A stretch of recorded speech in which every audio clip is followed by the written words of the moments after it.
कहा था कि आम आदमी पार्टी एक सुपारी सी जितनी पार्टी है, एक सुपारी जितनी छोटी सी पार्टी है। सर, ये वो सुपारी जितनी पार्टी है जो आजाद भारत के इतिहास का फास्टेस्ट ग्रोइंग पॉलिटिकल स्टार्टअप कहलाती है। ये वो सुपारी जितनी पार्टी है जिसने 3 बार भाजपा को दिल्ली में हराया और 2 बार 2015 और 20 में आजाद भारत के इतिहास की सबसे बड़ी जनादेश की सरकार बनाई। और अपना वक्तव्य शुरू करने से पहले मैं महाभारत के एक अंश का वर्णन करना चाहूंगा जिसे रामधारी सिंह दिनकर ने एक बहुत ही महत्वपूर्ण कविता में लिखकर बताया है, जिसमें भगवान श्री कृष्ण एक शांति दूत बनके पांडवों की ओर से हस्तिनापुर जाते हैं शांति का प्रस्ताव लेकर।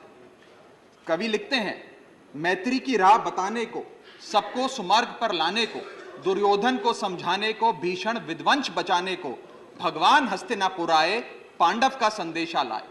भगवान कहते हैं, दो न्याय अगर तो आधा दो, पर इसमें भी यदि बाधा हो तो दे दो केवल 5 ग्राम, रखो अपनी धरती तमाम, हम वहीं खुशी से खाएंगे, परिजन पर हंसी ना उड़ाएंगे। पर दुर्योधन वो भी दे ना सका, आशीष समाज की ले ना सका, उल्टा हरि को बांधने चला, जो असाध्य था उसे साधने चला, जब नाश मनुष्य पर छाता है, पहले विवेक मर जाता।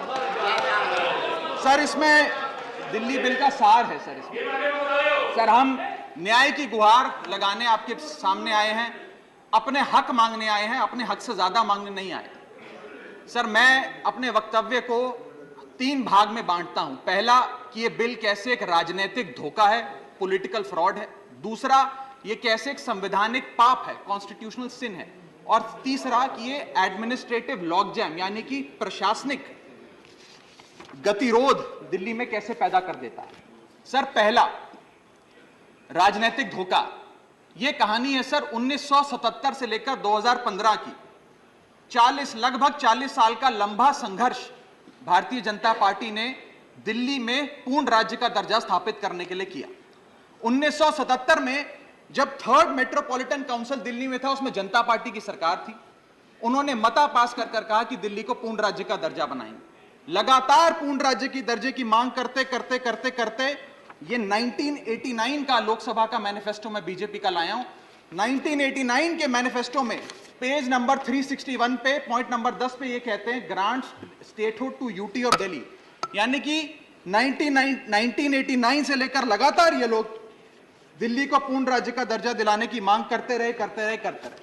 यहां तक कि जब 1991 में कांग्रेस की सरकार ने दिल्ली में विधानसभा का गठन किया, उससे भी ना पर्याप्त मानते हुए लाल कृष्ण आडवाणी जी, मदन लाल खुराना जी सबने बयान दर्ज कराए कि यह भी दिल्ली के साथ न्याय नहीं है, दिल्ली को पूर्ण राज्य का दर्जा मिलना चाहिए और हम इसके लिए आंदोलन चलाएंगे। और लगातार इन लोगों ने संघर्ष किया, आंदोलन किया। सर, 1999 में फिर अपने मैनिफेस्टो में बीजेपी ने, ये 1999 का मैनिफेस्टो है, ये जारी कर कहा कि हम दिल्ली को पूर्ण राज्य का दर्जा देंगे। Page number 132 point number 31, we will give full statehood to Delhi. Sir, इन लोगों ने बड़ा आंदोलन चलाया, संघर्ष किया, सड़कों पे लाठियां खाई, न जाने क्या क्या किया दिल्ली को पूर्ण राज्य का दर्जा दिलाने के लिए।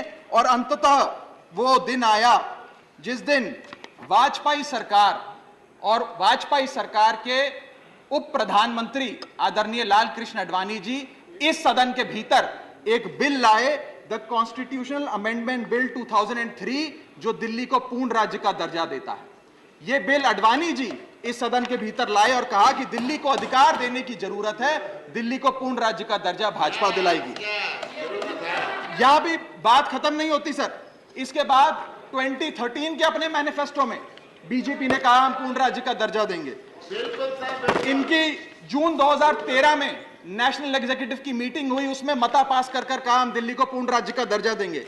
यहां तक कि इनके सांसद डॉक्टर हर्षवर्धन ने बयान दिया कि जब आदरणीय नरेंद्र मोदी जी देश के प्रधानमंत्री बनेंगे, हम दिल्ली को पूर्ण राज्य का दर्जा देंगे। ये इन सब ने सर लगातार बातें कही और दिल्ली को पूर्ण राज्य का दर्जा दिलाने की मांग लगातार भारतीय जनता पार्टी दिल्ली वालों के सामने रखती रही। सर, ये बिल सिर्फ संविधान का और लोकतंत्र का अपमान नहीं है, यह बिल लाल कृष्ण आडवाणी जी का, अटल बिहारी वाजपेयी जी का, मदन लाल खुराना जी का, सुषमा स्वराज जी का, अरुण जेटली जी का, सबका अपमान करने का और उनके 40 साल के संघर्ष को मिट्टी में मिलाने का काम करता है। सर,